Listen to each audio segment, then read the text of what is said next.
কেন আসছে আমার কাছে? হ্যাঁ, আমি মানে আমার খুব মানে অন্যের কাছে শুনেই আমি এসেছি, কিন্তু আমার এসে আমি স্যাটিসফাইড, ভীষণ ভালো লেগেছে। ওই জন্য আমি আসি এখানে, আর কোথাওই যাই না। মানে তোমার করে ভালো লেগেছে? ভালো লেগেছে, ভীষণ ভালো লেগেছে। হ্যাঁ। এবং আমরা চেষ্টা করবো আরো বেটার কিছু। হ্যাঁ। কিন্তু সুমিকে আগে চিনতাম না, কিন্তু এখন চিনে। আচ্ছা, সুমি আমার স্কিন, আমার চুল অনেক পরিবর্তন করে দিয়েছে।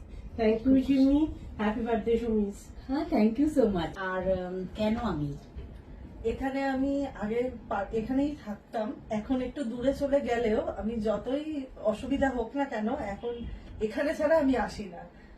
যতই সময় লাগুক, যা লাগুক, যখনই হোক আমি এখানেই আসি। এখানে আসি সবসময়, এই পাড়াতেই থাকি আমি। আমাকে অনেক পরিবর্তন পেয়েছি মুখে, ফেসে, আমার চুলে। Thank you. বিয়ে হওয়ার আগে অব্দি নাকি বিয়ের পরে? বিয়ের পরে একদম। ডে 1 থেকেই আসছি সুমিদির কাছে। আর স্মুথনিং অনেক সবকিছুই মানে এখানেই করাতাম সুমিদির কাছ থেকে। মাঝখানে একটু গ্যাপ হয়ে গেছে, আর এখন আবার চেষ্টা করবো আজকেও একটা কিছু করবো। অনেক বছর মানে এটা শুরু হওয়ার আগে থেকে অনেক এখনো আগে থেকে এখন আবার থ্যাংক ইউ সো মাচ।